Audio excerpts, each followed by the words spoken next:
Hello, everyone. This is Kaiju Space Godzilla approaching, and today, welcome our guest. Hello, people of the internet. This is Andres Perez, aka KaijuNoir, from the channel of the same name. Yep. And today, we're going to take a look at the third installment in the Godzilla anime trilogy, Godzilla Eater.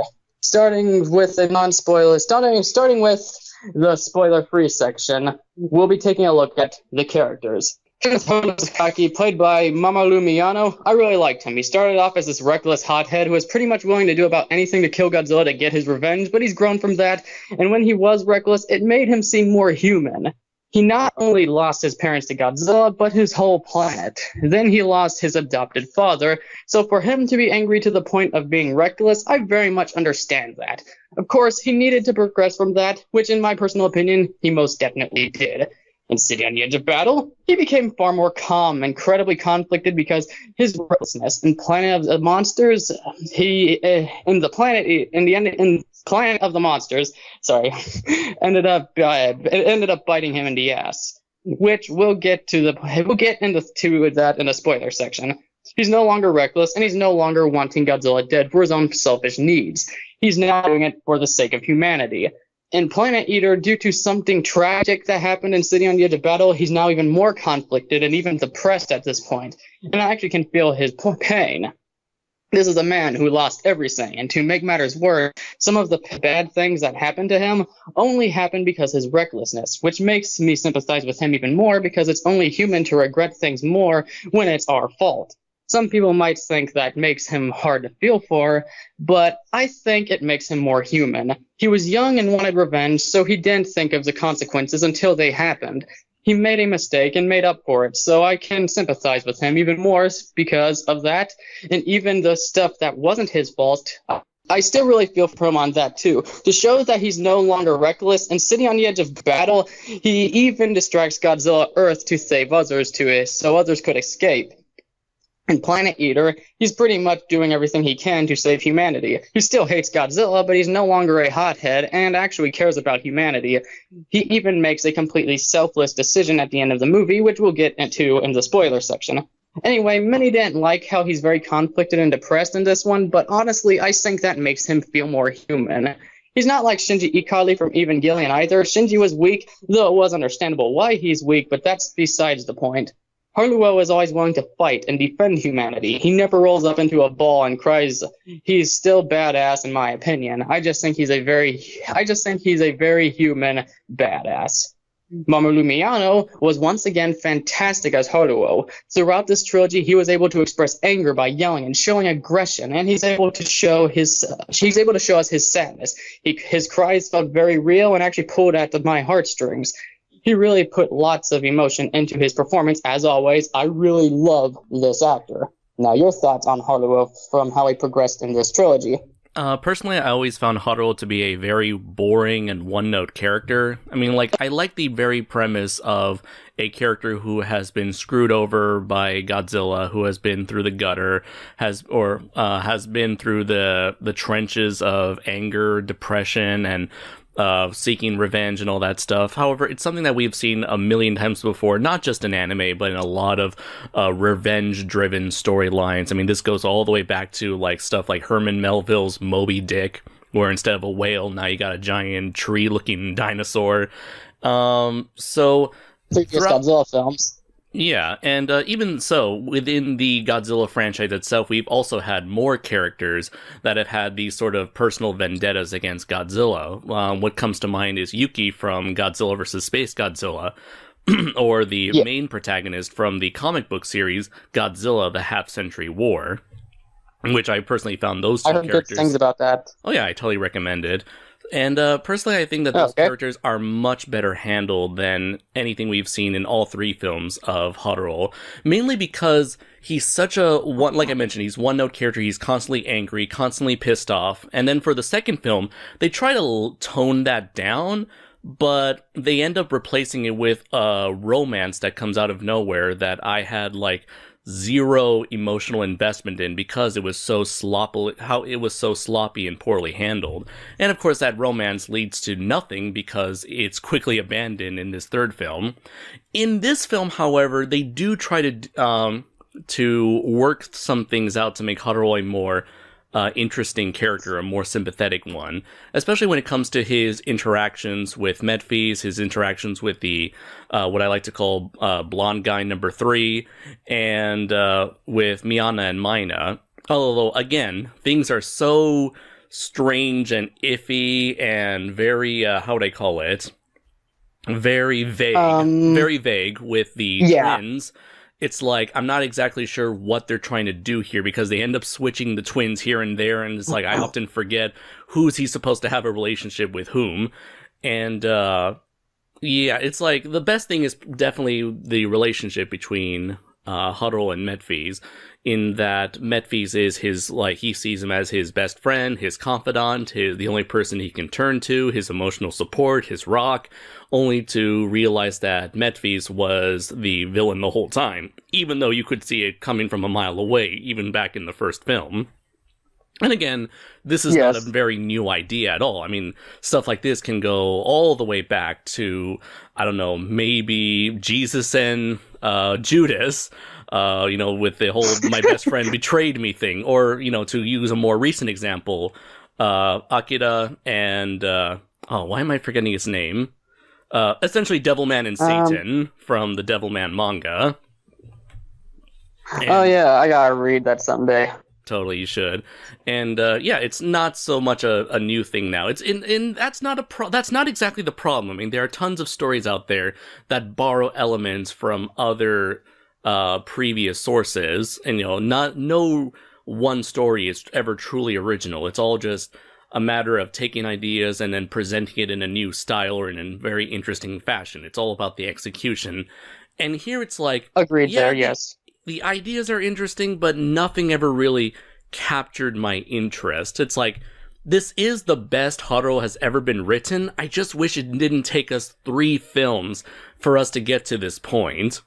And by this time we get to Haruo and Medphys' ultimate confrontation, it's interesting, but it's like a majority of the movie is just Haruo saying, what do I do? I should do something. What do I do? I should do something. So, a lot of the movie is just me waiting for him to do something. So, yes, I understand that. Meanwhile, having a very strange, awkward relationship with either Miana or with one of the Mothra twins. In this film, I could take it or leave it. It's like, I don't hate him anymore, but I just still don't particularly care for him. He's still not really making me invested that much in his story. And by the time we get to the end of the movie, without spoiling it, I really hated what they did with his character at the very end, because it essentially goes against the entire point of his character arc. Don't worry, we could talk about the end in the spoiler section. Sure thing. Okay, next character. Let's have a look. Medphys, played by Takahiro Sakurai. I always loved this character. There's so much about this guy that we're gonna have to say for the spoiler section, so I'll talk about what I could over here. I always loved how calm, wise, and mysterious he is. I also loved how intelligent he was, and pretty much how he was like Haruo's best friend. Pretty much everything you said. He's also highly intelligent and is a great help in many ways. Like when someone's up to no good, he's good with figuring them out. I also really liked his connection with Haruo. In case some of you haven't seen this trilogy yet, Medphys has been a friend of Haruo's ever since Haruo was a child, and always shows his respect for him. Throughout this trilogy, he's a loyal friend to Haruo, and even planted seeds and planted the monsters for Haruo to be released from prison. He's intelligent, useful, and mysterious. Takahiro Sakurai's performance is top-notch. He delivers the calm and wise performance that Medphys needed to help him make more believable. And he really did pull off coming off as this very kind friend to Haruo, while then later turning out to be a villain. And some of you will be like, Spacezilla and KaijuNoir, you just spoiled something in a spoiler-free section. It's like, come on, you all saw this coming.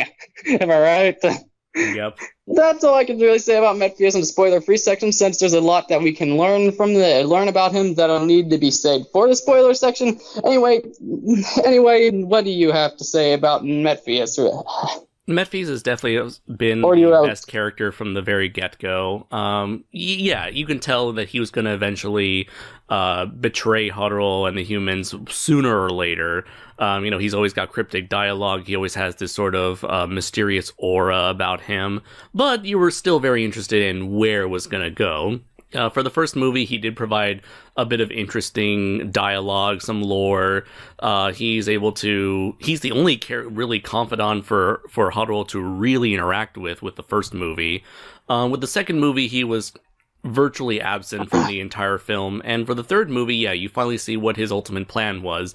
And yeah, he is a very cool, very menacing villain, very creepy. And he's very much so like a cult leader. And I really like that direction that they took with his character, and it was some sort of like allegory against everyone joining in this sort of collectivist mindset. However, the thing that bothers me a lot about Metphis is that the more you think about his motivation, the more you think about his ultimate plan, the less sense it starts to make. And of course, I can't really go into that, so I'll talk about it later in the spoiler section.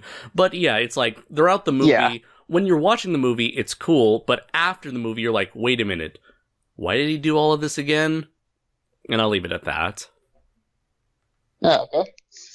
Spoiler-free section. Okay, we'll talk about that in the spoiler section. Now, Martin Lazari, I believe his name is, played by Tomokazu Sugata. Another really good character in my personal opinion. I said yes, blonde guy number 3. Okay. Another really good character in my personal opinion. Where this character shines is his kindness and intelligence. Martin has shown to be very intelligent throughout this trilogy. He's able to find things out by simply thinking and analyzing them instead of just pulling stuff out of his ass. I also like how in this trilogy some of his speculations turn out to be wrong, making him convincing, instead of someone that could just pull something out of his ass that turns out to be right. Tomokazu Sugata nails his performance as Martin. He uses the kind tone of emotion to fit perfectly, but even when he's showing frustration, you can really feel it. Your thought on Martin? I really don't have any strong feelings towards Martin either way. I mean, he was always this background character who was there to simply give exposition for the first 2 movies. And so all of a sudden, without Metphis there to be Haruo's right-hand man, Martin all of a sudden just shows up out of the blue into the new role of Haruo's new right-hand man, simply because everyone else is dead or missing. And yeah, it's kind of strange that he suddenly has this new level of prominence, but he's okay. He does his job well enough. The voice actors, both English and Japanese, do a good enough job at characterizing him as this very, I guess, scientifically curious individual, and he does the part of giving exposition well enough. I mean, there's nothing whole lot I can say about him, because he really doesn't contribute all that much to the story itself. Yeah, I understand that. Okay. Are we ready to move on? Next character? Yep. Okay.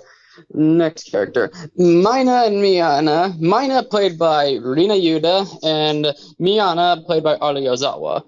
I thought we discussed these two together so we could compare them since they're twins. Mayana has this very shy personality to her, and Mayana is also far more cautious when it comes to humanity, and is more aggressive than her sister.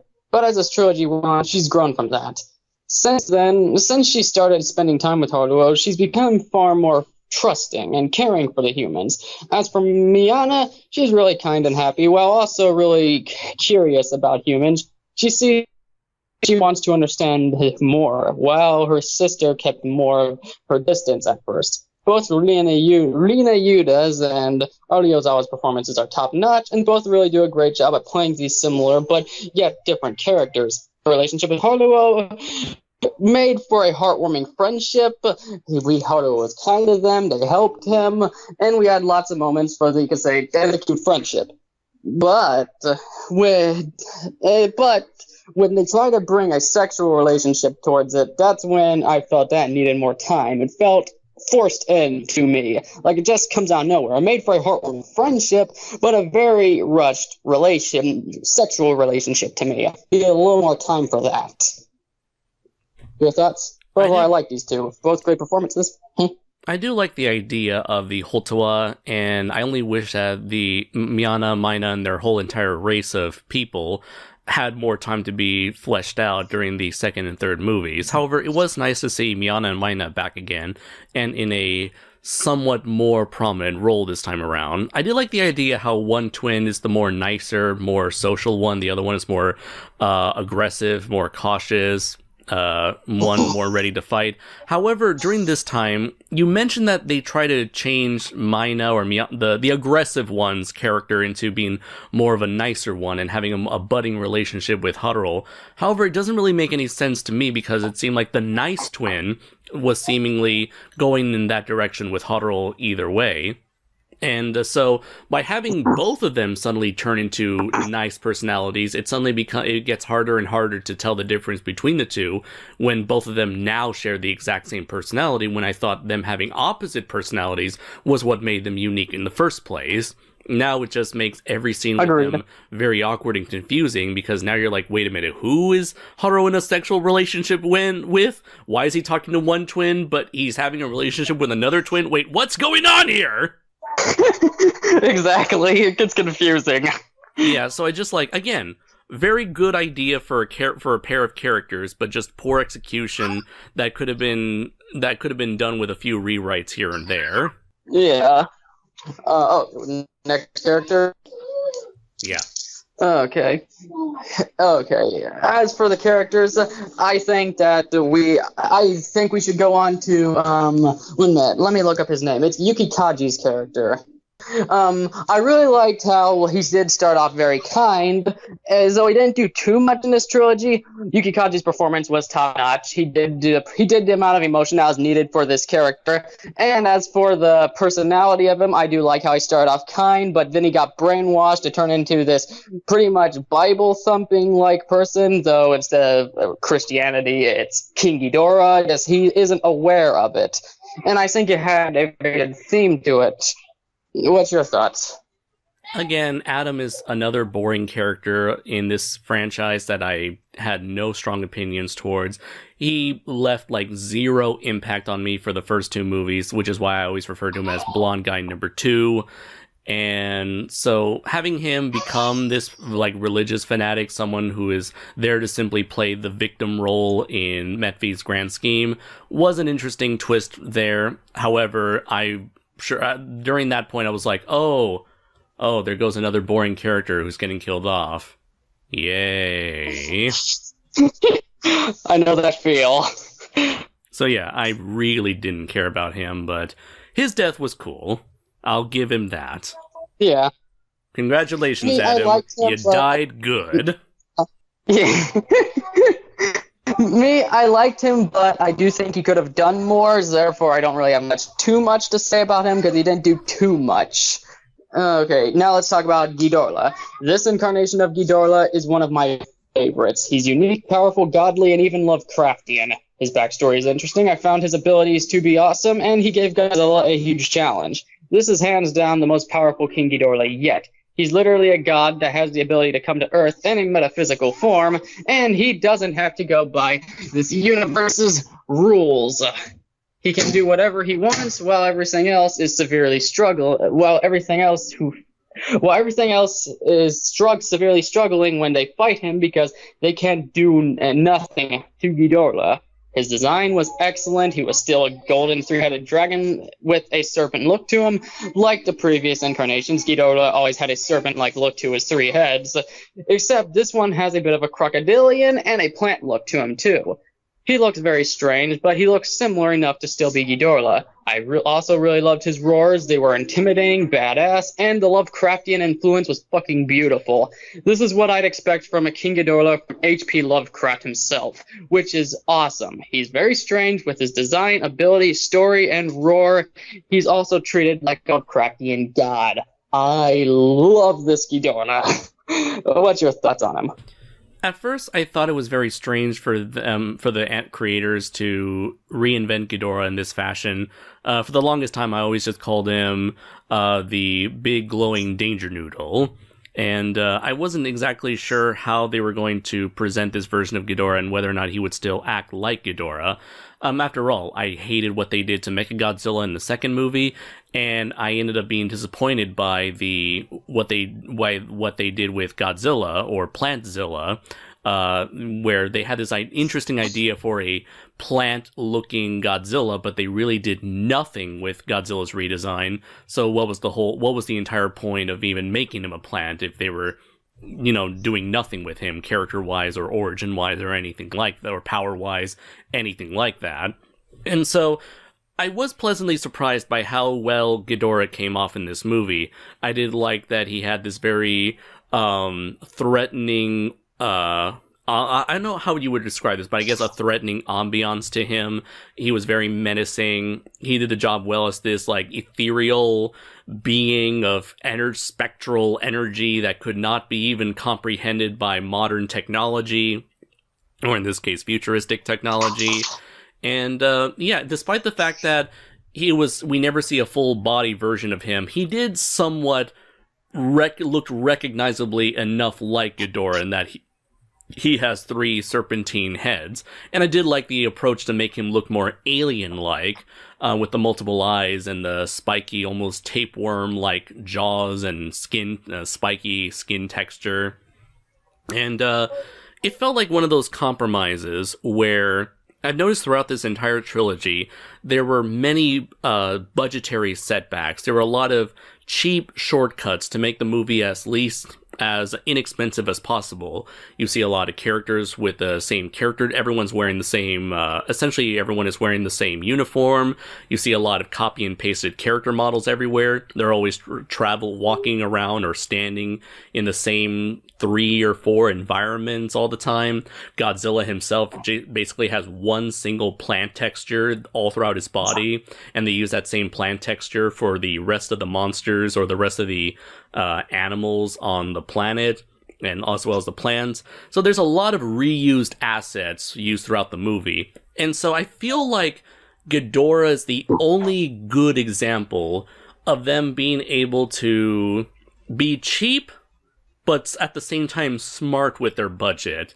Because I assume it's very easy, it's much, much easier to animate a single snake-like character model as opposed to a complex 3-headed, 2-tailed, 2-legged, 2-winged character model. So being able to reduce the complexity of Ghidorah's design into 3 bodies that are really easy to animate, and again, being able to copy and paste between the 3 of them, it's a shortcut that I feel works in the end result. And it's nowhere near my favorite Ghidorah, but I think he works for this universe, and for once, it's actually one of those changes, one of those alternate universe, Elseworld changes that works for me. Yeah. Me, I don't really have a favorite Ghidorah, but he is one of the ones I love. Perhaps my favorite will probably boil down between Showa and 90s Ghidorah. Oh, those were badass. I also really love Death Ghidorah, Kaiser Ghidorah. The list just goes. Favorite. Okay, so we move on? Yeah. Okay. As for the music, I also really like the music once again by Takayuki Hattori, and the music by Zai was great. Live and Die was absolutely phenomenal, and when you watch the film, you notice how well it works with its meaning and the sound, and how it plays at the end, which was tragic end. It actually really did work with that mood. And also from the scene with Haruo and Metphius, I don't want to spoil unless we're getting into the spoiler section. It played another song from Zai. I forgot what that one is called. But when it is played, it once again worked because it went from a really tragic scene and actually helped really pull at my heartstrings, in my personal opinion. Of course, what pulls at my heartstrings might not pull at someone else's because that's completely subjective. Now you? Like you said, it's very completely subjective, and I am not one of those individuals who was emotionally moved in any way by any of the music in this movie. I always thought that the music for this trilogy has been rather on the dull side, a bit generic, nothing all too memorable or special, and honestly, I can't remember a single tune from the from the soundtrack, other than the 3 songs that Psy made for each of the anime movies. I mean, the song use live or die, or live and die, live and learn, whatever it's called. It's okay. I like it. Her songs are okay for the movies. They seem to fit the tone that each movie's trying to go for.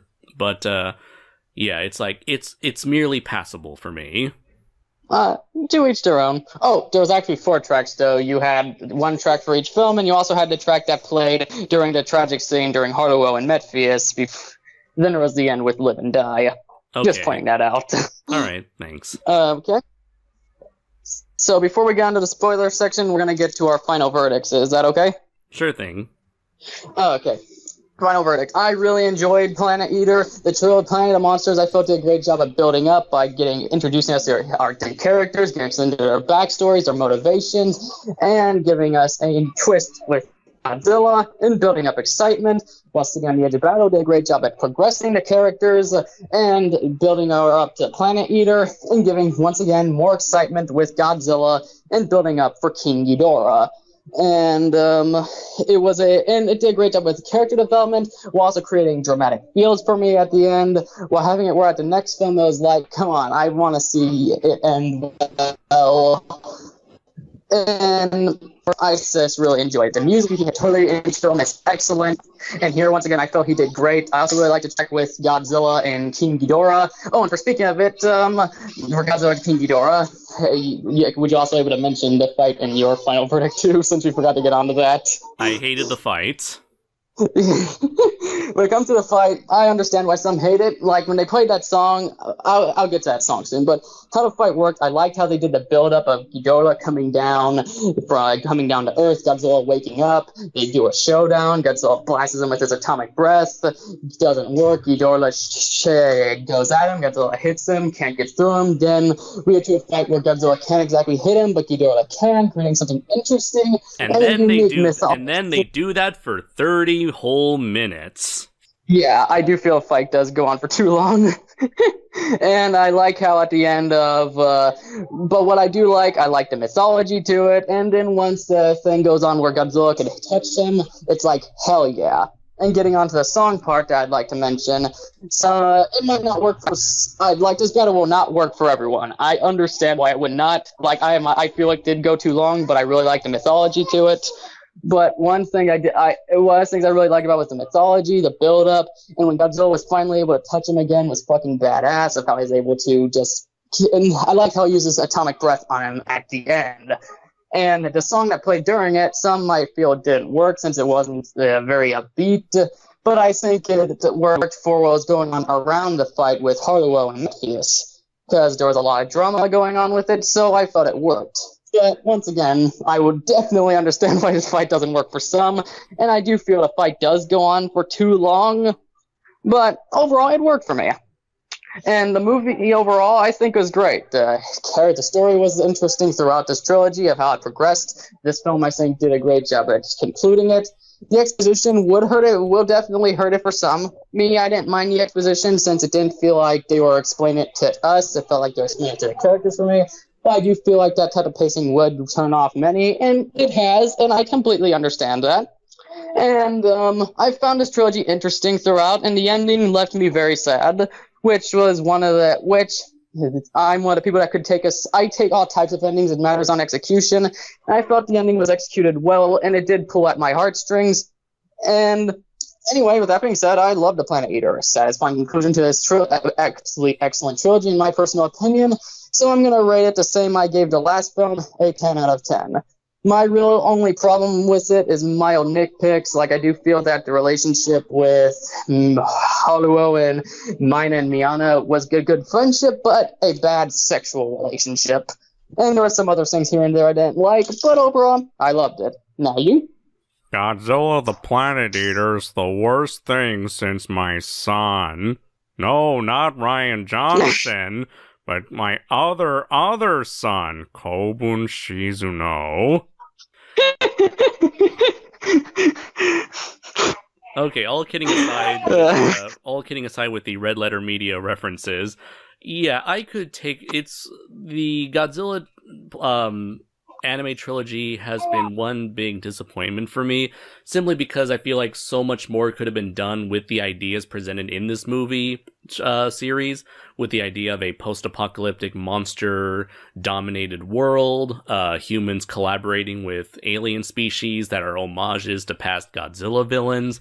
You have essentially a T-1000 turned into a Mechagodzilla. You have, like you mentioned before, a H.P. Lovecraftian style ethereal, like extra-dimensional Ghidorah. You have a plant-based Godzilla. You have a lot of hard sci-fi technology at their disposal, and all of it really boils down to a lot of boring scenes of pseudo-philosophical dialogue that tries way too hard at sounding smarter than it actually is. The idea that Metphys is going to take over the world and is going to use serving Ghidorah's will to bring about the end of days, and only Hadaro and Godzilla can stop Ghidorah and Metphys, sounds amazing, and it does make this movie easily the best of the trilogy, because shit actually happens in this movie, whereas in the other movies it's like, we should trap Godzilla. Oh no, that didn't work. What should we do now? We should trap Godzilla. Oh no, what are we gonna do now? It's something that is very exciting, and it's easily the best of the bunch, though that's not saying much. And you're still left with very dull, dry characters. You have a lot of philosophical discussions and debates about freedom and choice and hatred and anger and existentialism, and it all boils down to, should we live despite suffering, or should we end our suffering by dying? It's a lot of stuff that I feel like we have seen done so much better in other media. Again, Devilman comes to mind. But even still, the giant monster stuff is not exciting in the least. You got Ghidorah fighting Godzilla, and that seems fun for like the first 2 minutes, but then it's like, you take a look at that movie poster and then continue to stare at that movie poster for 20-30 minutes. That's essentially what it's like, seeing the most dragged out, most boring fight perhaps potentially in all of the Godzilla franchise. In the meantime, you got some of that, again, pseudo-philosophical spouting match between Hadaro and Metphys, and that is genuinely, surprisingly, the most interesting part of this whole movie, but still, it's nothing very special. It's serviceable at the very least, but it's nothing you're gonna want to come back to. I mean, I had fun. Well, no, fun is probably too much of a word. I was entertained by the movie the first time I saw it in Japanese theaters, but it's like, by the time I saw it on Netflix in English dub, it's like a lot of that enthusiasm, a lot of that entertainment that I got the first time around quickly dropped. It's like, I already know what's going to happen, so I'm just going through all the boring parts, whereas when you're watching the movie the first time around, you don't know what's going to happen, so you're sitting in anticipation during the boring, talky parts of the movie. But yeah, this is a movie that doesn't warrant a second viewing at all. It's worth a watch if you're extremely curious, or if you've watched the first two movies, but I don't really see anyone really wanting to come back to this film. So, using my own 5-star rating, I would give this movie a 3 out of 5. It's worth a watch as a very curious experiment, but nothing more than that. Yeah, I understand that. Like I said, the trilogy will work for some, like myself, but not others, and it is understandable. It relies a lot on exposition, though I think it is executed well with that, and there is some other things that won't sit well with others. And I completely understand it, and I respect your opinion. Okay. And thank you for respecting mine. You're welcome. Okay. Starting with story. I left a story for here since this would spoil previous films. Believe it or not, there's still some people that want to see the previous films that haven't already. Well, you do the honors of summarizing the plot. I'm never really great with plot summary right now. Okay. Basically, Metphys is using Ghidorah to wipe out the entire planet, to feed his god, and to bring about the end of days, and Hadaro needs to stop him. That's essentially it. That's all that happens in this movie. It's just, they took the third act of a 3-act structure, take that third act, and then stretch it as much as possible for 2 hours. You're essentially watching a 2-hour climax. Yeah, I understand that. Oh, and just so all you are warned that this is now the spoiler section, just so you're all warned, just want to make sure of that. Mm-hmm. The story, I actually really enjoyed it. I think it did a great job. This is definitely a climax film by far, but I think it did a great job of progressing everything. I love the philosophies that were in it, like how Ghidorah was treated as a god, how the message of pretty much Bible thumping, of how religion could brainwash people. Nothing against religion. I am not an atheist. I'm just saying that sometimes it does happen, and I think the message of this film did a great job at delivering that. The story, I think, progressed well with the stuff that was going on with King Ghidorah of rising him. I found to be interesting, and the twist that went on, though we all knew what it was coming, I found to be amazing. The drama that went on between everything I felt was excellent, like the conflict that was going on with Haruo and how he lost Yuko, and how just everything went on was interesting. The end, okay, and how it ended, the philosophies, I loved all of them. And the Lovecraftian aspects I found to be really good, and I think it was an overall great climax for the movie, and it was handled quite well, in my personal opinion. And, what else? I really like this. I can't really analyze the story too much because I do, any ideas that you could bring up for me? Story. Yeah, I like the story. Okay. I thought the story was merely passable. I mean, again, I mentioned in the past that it's the most interesting out of the trilogy only because it feels like stuff is actually progressing. However, it feels like all 3 of these movies should have been at least 2 or 1 movie, 1 or 2 movies as opposed to 3. Because it feels like you could take the second movie out of this entirely, remove Mechagodzilla, remove the Bill of Saludos, and you can essentially go from the ending of the first movie right into the beginning of this movie and have this movie be like the ending. Or heck, you can combine the first and second movie, take out a few plot elements, and you got yourself somewhat of a decent sci-fi action drama. But with this movie, it's like, it feels so stretched out that there are large portions of the movie where nothing is happening. And when I say nothing is happening, I mean, people are saying, oh, Metphis is doing something. Metphis is doing something? Metphis is doing something. And then if you go up on the arc, it's like, Haruo is doing something. Should we do something? I don't know, but Haruo is doing something. And then you have Metphis who's like, Ghidorah is doing something. The other Exif guy, Ghidorah is doing something. Yes, Ghidorah is doing something.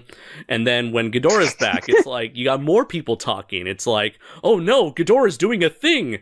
Oh no, Godzilla's trying to do another thing. Oh no, Ghidorah's doing a thing to counter Godzilla's thing. Oh no, Ghidorah's continuing doing the thing.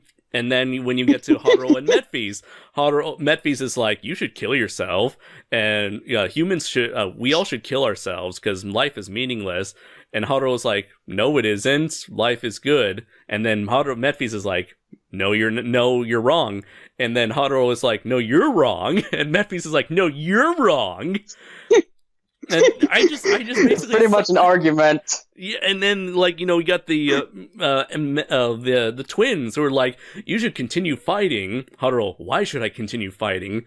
The twins, you should, I don't know, but you should continue fighting.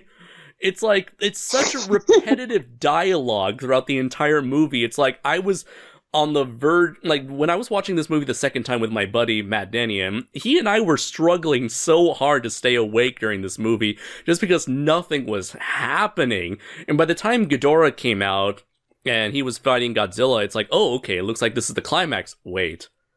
We're halfway through there's a fucking hour left of this movie. And Matt was like, what? How? Why? It's such a slog to get through, man. It's like, it was like a very, it was like a it felt like a chore to watch this movie. It's like, again, when you know what's going to happen and you're just waiting there for like an hour to get to that point that you already know is going to happen.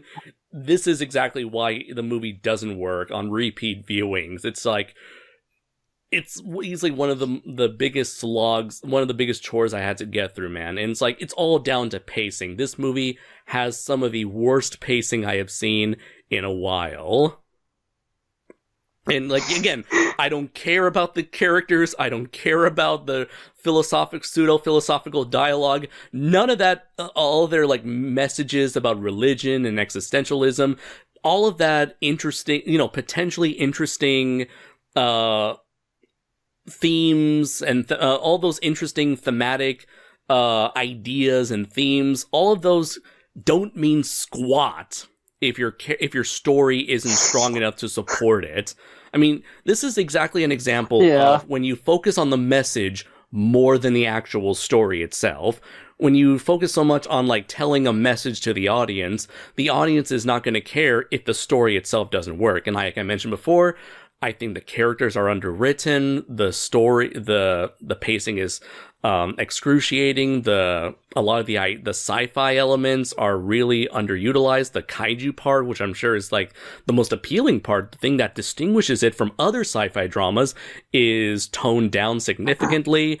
It's just like, it's a lot of interesting ideas that unfortunately none of it ever works, and none of it ever comes together to be the grandstanding sci-fi space operatic drama, kaiju drama that it so badly wants to be. But I feel like maybe perhaps that was the intention of this movie. They feel like the more I think about this movie, the more this feels like this was simply a paycheck to all of the people involved. It's like, I feel like they didn't really put any effort into it. It's like, this is just some filler material, so we're gonna phone it in. We're gonna probably dabble in some philosophical themes here and there, maybe throw in a kaiju battle that fans will have to wait 3 movies for. But it's like, we're done for the day. We don't give a shit. This is, Toho just gave us a paycheck and a minuscule budget to work with. Whatever. We don't care. And yeah, it's like, this story, this trilogy, all of it just does not appeal to me in the slightest. And it does appeal to other people. That's fine. That's perfectly awesome for you guys. Me, it's like, I could have done without it. I understand. Thanks for respecting my opinion. I think I should go into the story a little more, because I first had trouble thinking. Now I pretty much have more onto my mind. I think the story is really good. Like I said, I liked the philosophical aspect with religion, the whole thing that was going on with King Ghidorah and Nefi's rising him, and also how it felt like a climax. The first movie built up to how this drama was going to go on by introducing us to Godzilla, the world, the backstory, the characters' motivations, and sitting on the edge of battle did the progression with a drama, a romance, and he did a great job of getting it up to the next, building up the King Ghidorah, the fights, and a new form of Godzilla. Here, I think this did a great job at concluding all of that by giving us progressing Metphius, the whole thing that was going on with Mana or Miana. I forgot which one was which. But I liked how the Hotua was doing what they're saying with the god, and Metfi, pretty much how the whole thing, the telepathic thing with Miana or Mina, whoever the fuck it was with Metphius, I found to be really interesting, of how she was revealed, how she found him suspicious, and we had this own conversation between them going on telepathically. I found that to be very unique, and how Metphius was able to change. And around the end of the movie, I think it did a great job with its drama of hitting me right in the heartstrings with, we'll get into Haruo's death when we talk about Haruo, but I thought the meanings was deep, and how it progressed everything. It wrapped everything up while giving us a sad but well done, in my personal opinion, ending. So, let's move on from the story back to Haruo.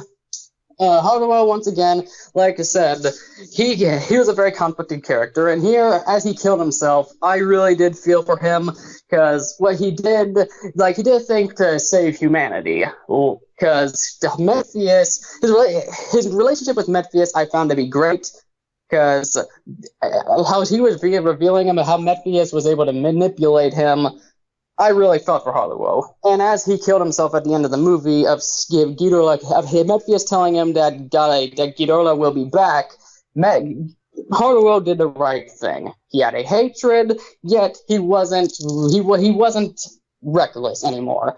But what he did was the right thing, in my personal opinion, by killing himself. He took himself out of the world just to make sure that Ghidorah won't be back.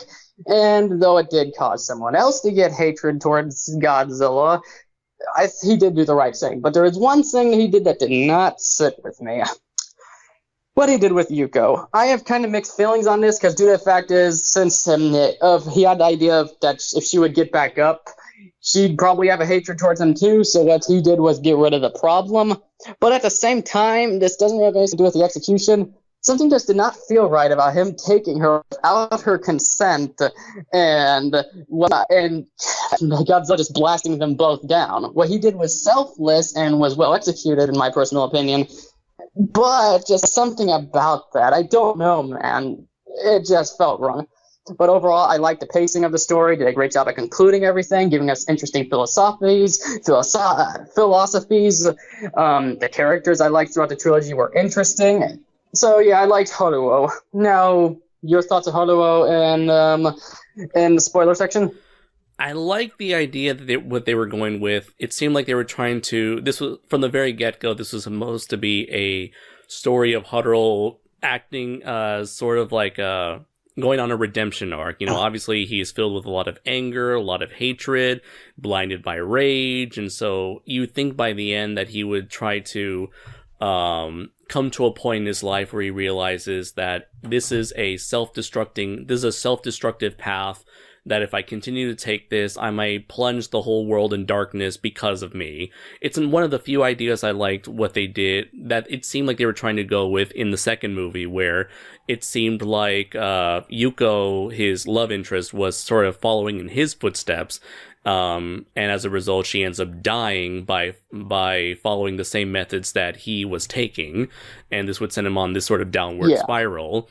And throughout the whole entire climax, when he was confronting Metphies in this sort of like strange psychic mind battle, it was like Metphies was also pretty much explaining the same things to Haruo and to a greater extent the audience, like, oh, because of your hatred for this life, because of your wish to end everything, to end the suffering, I used your hatred as the ultimate tool for Ghidorah's resurrection, and it's, your hatred, as long as you have this hatred in you, the threat of destruction will continue again. The cycle of destruction will repeat again and again. So you think that'd be a good motivation to actually change, to grow, to act like a real person, and, not just abandon your hatred. That's obviously that shit takes time in real life. And, for a relatable character, you'd think you would want to have this sort of character arc where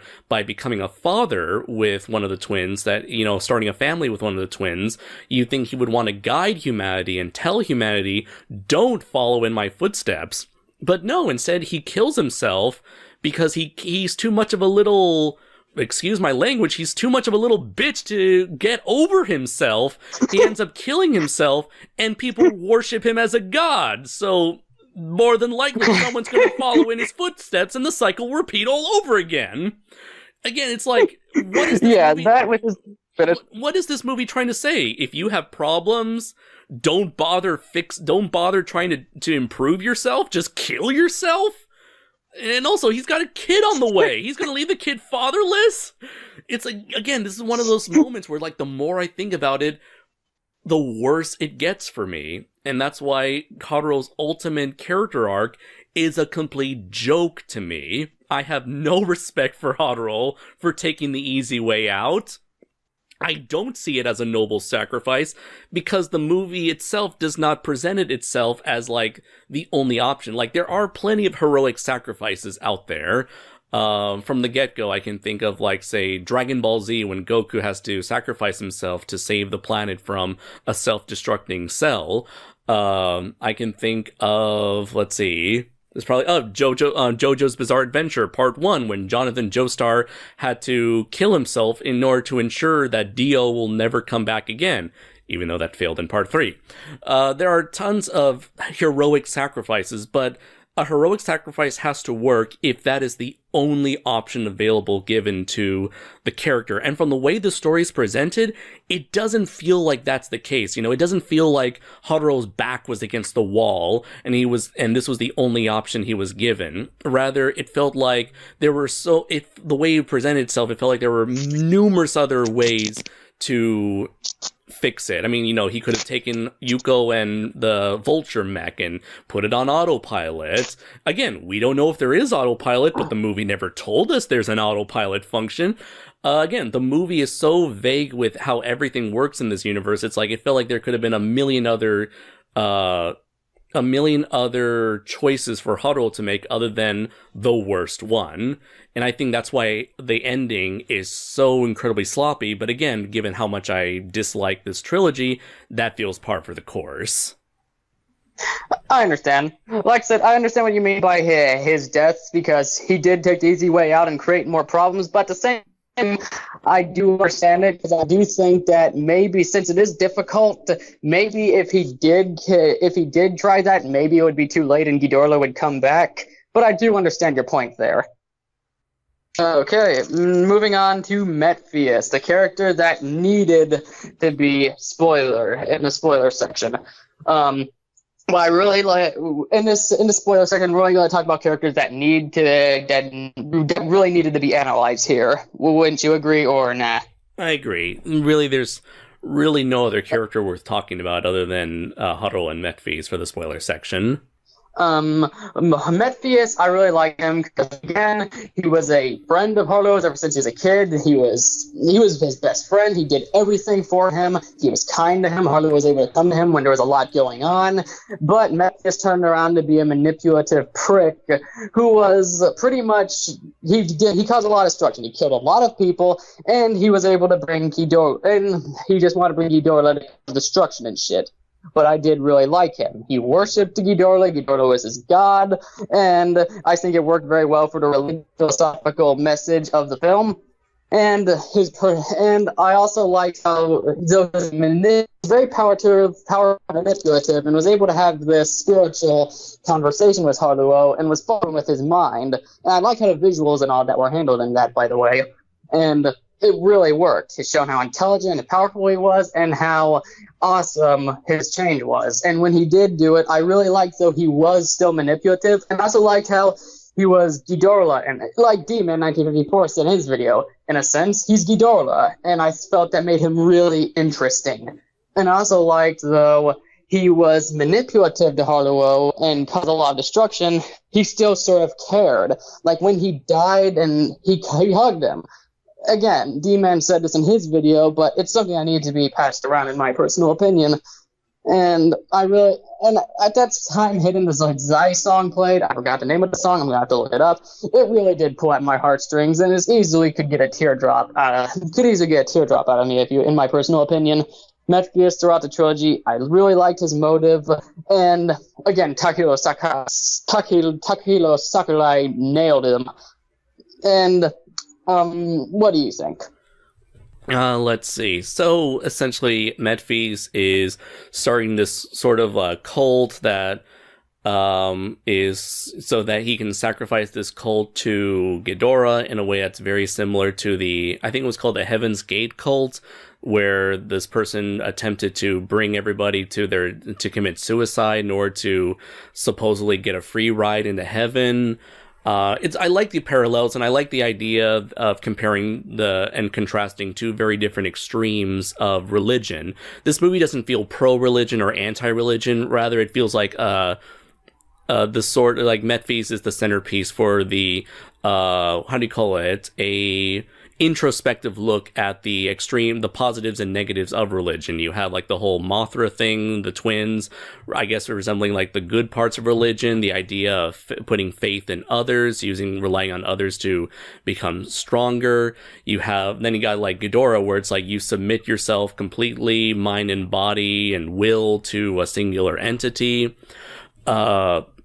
And of course, like, it's later revealed that Ghidorah is, rather the Metphis want to spread their religion because they are portrayed as like the ultimate nihilists, the ultimate pessimists. These are people who believe that there is so much suffering in the world that it's better to just end it all so that everyone can live in peace in death. And they're using Ghidorah to spread that death, aka peace, across the universe, I'm assuming. However, the more I think about it, it's like this plan doesn't really make sense, because if you think everything is ultimately pointless, why are you going through the effort of doing all of this in the first place? If you're such a nihilist and you think anything you do is pointless, why are you doing the exact opposite of that? Why are you going out of your way to do that? Also, it seems like the Metphis the Exifs aliens are trying to have this sort of generational thing where it's like, it's very unclear as to how the Exifs reproduce, because we only ever see 2 Exifs, and one of them is sacrificed to Ghidorah. So I'm assuming the old Exifs die to Ghidorah, and the young Exifs live on to have children so that they can then pass off the duty to the next Exif. It's never made any clearer, because we don't know how this sort of thing is supposed to be continued onwards, because I'm assuming eventually Hodorol, or rather Metphis, is going to eventually get killed by Ghidorah, so who's he going to pass on the duty towards? Like, the more I think about it, the more his plans start to unravel, and I'm thinking, like, how is he supposed to continue this job of being this executioner? Why is he bothering to do all this executing if nothing matters in the end? Why is he going through the effort of bringing Ghidorah to Godzilla when the humans themselves weren't even sure they even wanted to return to Earth? What was exactly going to happen if the humans eventually found another planet to live on? What was Metphi's plan going to be then, with no Godzilla to fuel Hodorol's hatred? It's like, why did you wait 20 fucking years to exact your plan, when your plan revolved solely on the humans returning to Godzilla, which wasn't even a surefire thing to begin with? Why were the Exifs, did the Exifs have any contingency plans in case it didn't go this way? What was the point of, if you want to kill everybody, why couldn't you have done it so much earlier rather than waiting for 20 years to pass? It's like, as interesting as Metphi's the plan doesn't really make any sense, in my opinion. And it's like, again, the more I think about it, the less that makes me, it only fuels my motivation to never rewatch this trilogy again, just because, again, of how sloppy and poorly handled its writing is. To each their own. Me, I do think there is some flaws in his plan, but I do think that that's only really if you think about it deeply. That's only what I think. But that's the thing. This trilogy wants you to think deeply. That's all this trilogy ever wants you to do, is to think about its themes and philosophies. So it's like, it's telling you not to think deep, but do think too deep. Okay, that is true. That's what baffles me. You did make some good points That's there. what baffles me about this trilogy. It's like, what are you trying to say, movie? That I understand. I understand that completely. Again, it's like, I give up. Do you think there's anything that... I give up. I'm done. It's like, fuck this shit! Look at me! It's trash! I'm gonna fucking... My brain's gonna explode. It's like, what was the name of the director? It's like Kobun Shizuno is like, I'm the trash man. I take this script and I throw trash all over the movie. Again, this movie has driven me insane the more I think about it. You're gonna go all like Jack Nicholson from The Shining now, aren't you? Yeah, it's like I'm going over to the writing side. It's like, I don't want to kill you. I just want to break your fucking skull in. I probably misquoted that. Oh, I know. It's like, where's Polygon Pictures? Where are they? I'm already in Japan. I'm gonna find them. You will look for them. You will find them.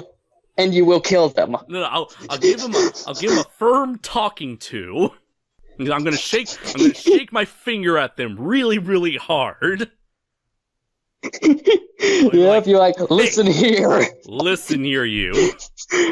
You're bad at your job. I want you to know that. You probably can't even understand me right now, but I want you to listen.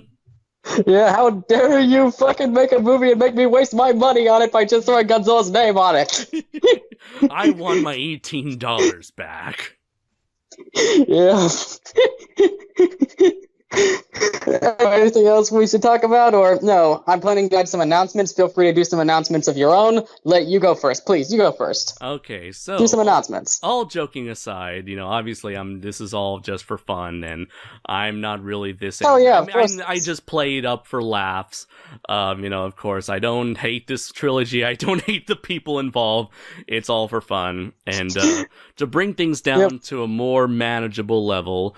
I do want to take the chance to advertise, if you want to hear my more complex thoughts on the film, you can check out my spoiler discussion that I did on this film, as well as the other trilogies, with kaiju novelist Matthew Denian over on my channel, which is KaijuNoir, KaijuNoir. There you can see where I did a whole retrospective of the history of Godzilla in animation. I do also do a bunch of Godzilla reviews, and film noir reviews, some mecha giant robot related videos and podcasts.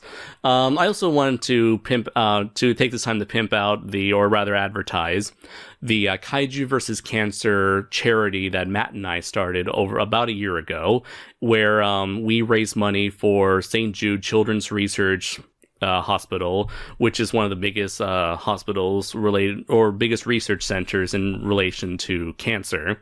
And so we recently put out an anthology called Courage on Infinite Earths, sort of taking a page from the DC comic in Crisis on Infinite Earths, where we have a bunch of writers and artists on board, writing a bunch of superhero, some monster stories, and they all sort of collide together as we fight, as all these characters from all our different stories combine together to fight this singular entity that's sort of a representation of cancer.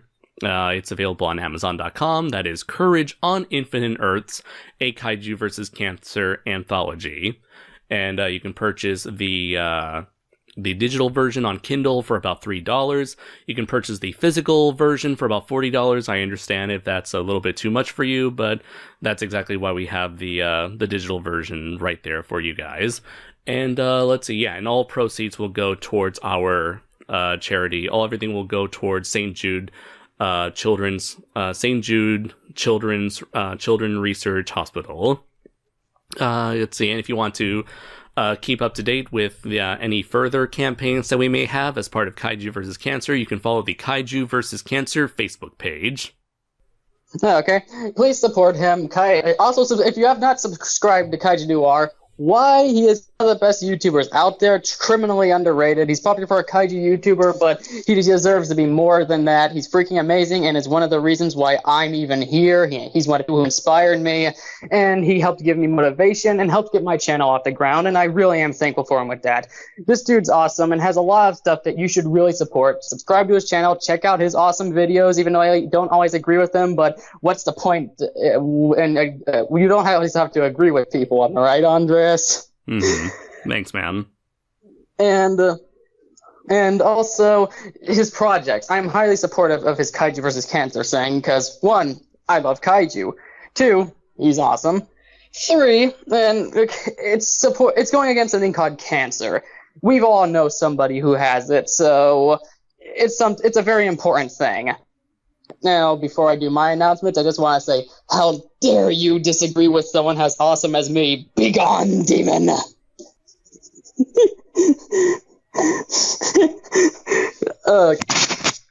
Just that's a joke. Okay, announcements.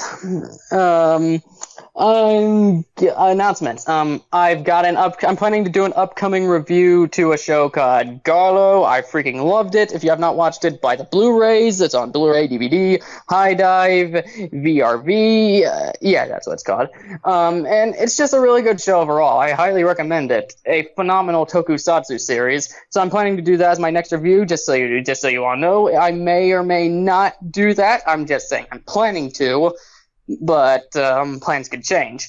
And also in the summer, me, Zimzilla99, Alyssa Goji Geek, Goji Fan 1998, Eric Zilla, and possibly some others are going to be doing a Godzilla-thon, taking a look at every single Godzilla movie ever made. So please stay tuned for that. So yeah, that's really all I have to announce. Thank you for being on my show, Andreas. You're welcome. Thanks for inviting me.